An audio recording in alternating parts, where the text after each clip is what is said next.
Bismillahirrahmanirrahim. Assalamualaikum warahmatullahi wabarakatuh. Alhamdulillah, wassalatu wassalamu ala rasulillah wa ala alihi wa ashabihi ajma'in, amma ba'd. Hadirin pemirsa UAS dimanapun Anda berada, kita kembali lagi di program UAS. Insyaallah kita semua dalam keadaan sehat walafiat, senantiasa diberikan keberkahan oleh Allah Subhanahu wa Ta'ala.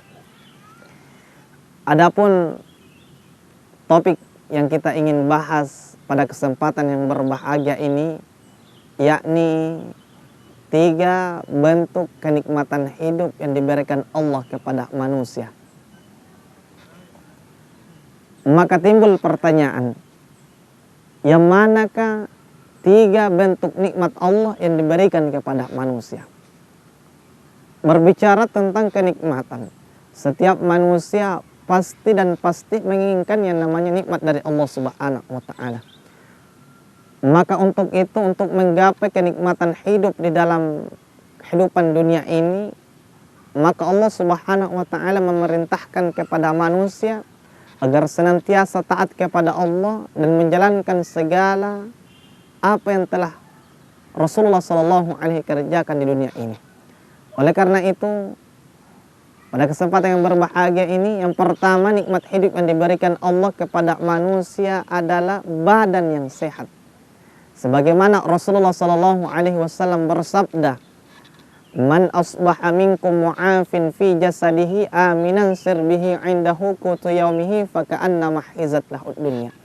Kata Rasulullah SAW, barang siapa yang di pagi hari sehat badannya, tenang jiwanya, dan memiliki makanan pada hari itu, maka kata Rasulullah, faka'anna mahizat lahud dunya, maka seolah-olah dunia ini dikaruniakan kepadanya. Maka apa yang disampaikan Rasulullah SAW, bahwasanya ada 3 bentuk kenikmatan hidup yang diberikan Allah kepada manusia. Yang pertama, kenikmatan hidup yang diberikan Allah kepada manusia adalah badan yang sehat. Badan yang sehat merupakan impian, dambaan, cita-cita bagi manusia. Apalah arti sebuah pangkat yang tinggi, rumah yang mewah yang kita miliki, kendaraan yang banyak yang kita miliki. Tetapi apabila Allah Subhanahu wa Ta'ala cabut nikmat kesehatan pada diri kita, maka semua akan sia-sia hidup di dunia ini. Benar atau tidak?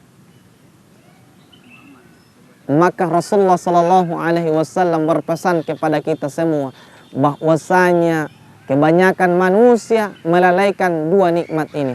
Nikmatani makbubun katsirun minan nas. Kata Rasulullah SAW, ada 2 nikmat yang seringkali dilalaikan oleh kebanyakan manusia. Yang manakah kedua nikmat itu? Yakni as-sihat, kesehatan, wal faragh, dan waktu yang luang yang seringkali dilalaikan oleh kebanyakan manusia. Yang pertama yang dimaksud Rasulullah SAW, bahwasanya kebanyakan manusia yang melalaikan nikmat kesehatan. Tidak sedikit saudara-saudara kita di luar sana, ketika Allah Subhanahu wa Ta'ala memberikan ujian berupa penyakit kepada mereka, ketika manusia itu sudah terbaring di rumah sakit, semua alat sudah terpasang pada tubuhnya, mereka baru sadar, mereka baru berdoa kepada Allah, "Ya Allah, sembuhkan penyakitku ya Allah. Sekiranya Engkau menyembuhkan penyakit yang Engkau berikan kepadaku ya Allah, maka aku akan beribadah kepadamu ya Allah."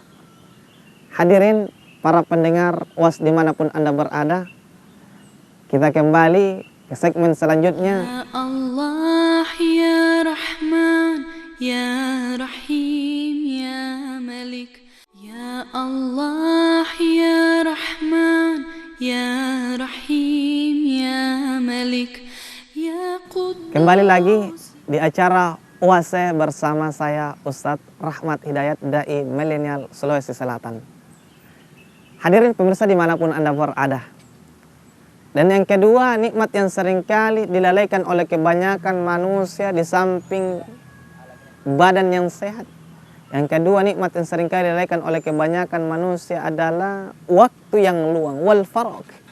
Tidak sedikit anak muda di luar sana, ketika kita berjumpa dengannya ketika azan berkumandang di masjid, Allahu Akbar, Allahu Akbar, ketika kita mengajak anak muda, Ayo kita sama-sama sholat berjamaah di masjid.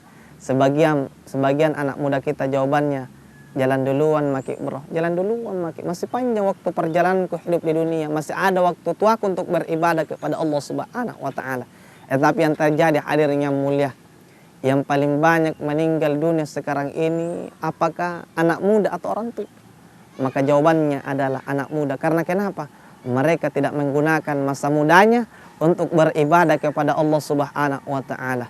Mana mungkin hadirin yang dimuliakan oleh Allah Subhanahu wa Ta'ala, orang yang sudah berusia 50, 60 tahun, 70 tahun yang saling bergebutan di jalan, standing motornya misalnya atau lepas tangan, mana mungkin?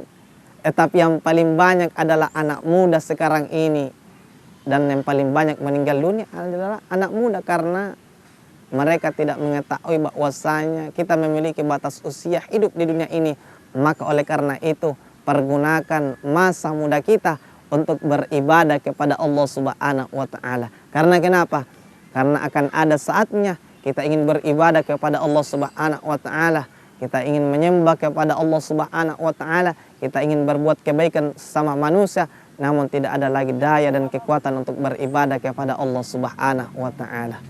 Hadirin pemirsa, puasa dimanapun Anda berada, yang saya muliakan dan saya doakan semuanya dalam keadaan sehat walafiat. Maka oleh karena itu, pergunakan masa muda kita dengan sebaik-baiknya untuk beribadah kepada Allah Subhanahu wa Ta'ala. Dan yang kedua, nikmat yang diberikan Allah kepada manusia, di samping badan yang sehat juga memiliki jiwa yang tenang perlu dalam kehidupan kita. Allah Subhanahu wa Ta'ala tidak meletakkan kejayaan manusia, kebahagiaan manusia, kesenangan manusia pada harta yang banyak. Sekiranya Allah Subhanahu wa Ta'ala meletakkan kebahagiaan manusia, kesenangan manusia berada pada harta yang banyak, maka sungguh beruntunglah orang-orang yang memiliki harta yang banyak di dunia ini. Namun Allah Subhanahu wa Ta'ala tidak memberikan jaminan bahwasanya kebaikan, kebahagiaan manusia di dunia ini berada pada harta yang banyak. Tetapi sungguhnya sumber ketenangan jiwa seorang hamba di dunia ini adalah mereka yang senantiasa berzikir kepada Allah. Karena Allah sendiri mengatakan, ala bidzikrillahi tatma'innul qulub. Kata Allah, ingatlah, karena hanya dengan mengingat kepadaku maka hati ini akan menjadi tenang. Maka karena itu hadirin yang dimuliakan oleh Allah Subhanahu wa Ta'ala, maka sumber ketenangan jiwa seorang hamba adalah mereka yang senantiasa berzikir kepada Allah Subhanahu wa Ta'ala. Mereka yang senantiasa mengingat Allah Subhanahu wa Ta'ala kapan dan dimanapun ia berada. Oleh karena itu hadirin yang dimuliakan oleh Allah Subhanahu wa Ta'ala, mari kita manfaatkan jiwa, ketenangan jiwa ini senantiasa beribadah kepada Allah Subhanahu wa Ta'ala. Oleh karena itu hadirin, marilah kita senantiasa berzikir kepada Allah Subhanahu wa Ta'ala. Mari kita senantiasa mengingat Allah Subhanahu wa Ta'ala dimanapun kita berada. Kita senantiasa berzikir kepada Allah Subhanahu wa Ta'ala. Pemirsa, puasa dimanapun Anda berada, kita kembali pada segmen yang ketiga hanya setelah berikut ini. Ya Allah, ya Rahman, ya Rahim, ya Malik. Ya Allah, ya Rahman, ya Rahim, ya Malik, ya Quddus. Kembali lagi di acara UASE. Dan yang ketiga hadirin yang dimuliakan oleh Allah Subhanahu wa Ta'ala, nikmat yang ketiga diberikan Allah kepada manusia di samping badan yang sehat, jiwa yang tenang. Dan yang ketiga adalah memiliki makanan pada hari itu. Makanan yang cukup yang dimaksud Rasulullah SAW bukan banyaknya makanan yang Allah berikan kepada kita, bukan banyaknya harta yang Allah berikan kepada kita, tetapi makanan yang cukup adalah ada keberkahan di dalamnya. Karena kenapa? Apabila Allah Subhanahu wa Ta'ala memberikan rezeki kepada kita lantas ada keberkahan di dalamnya, maka insya Allah makanan itu akan menjadi kebaikan-kebaikan dalam kehidupan kita. Begitupun sebaliknya hadirin yang mulia, tidak menutup kemungkinan makanan yang banyak yang Allah berikan kepada kita, semua harta yang banyak yang Allah berikan kepada kita, namun tidak ada keberkahan pada makanan itu, maka bisa jadi makanan yang banyak itu bisa mendatangkan penyakit dalam kehidupan kita. Oleh karena itu, sebagai kesimpulan pada kesempatan yang berbahagia ini, marilah kita senantiasa mempergunakan sisa-sisa umur yang Allah berikan kepada kita semua. Marilah kita senantiasa menggunakan kesempatan kesehatan ini dengan sebaik-baiknya untuk beribadah kepada Allah Subhanahu wa taala. Semoga kita semua termasuk 3 golongan manusia yang diberikan nikmat dari Allah Subhanahu wa taala. Amin ya rabbal alamin. Mungkin inilah yang sempat saya sampaikan. Lebih dan kurangnya mohon dimaafkan, dan saya tutup dengan sebuah pantun burung iriang, burung cendrawasih. Cukup sekian dan terima kasih. Cuka dan terasi, cukup sekian dan terima kasih. Saya Rahmat Hidayat mengundurkan diri. Assalamualaikum warahmatullahi wabarakatuh. Ya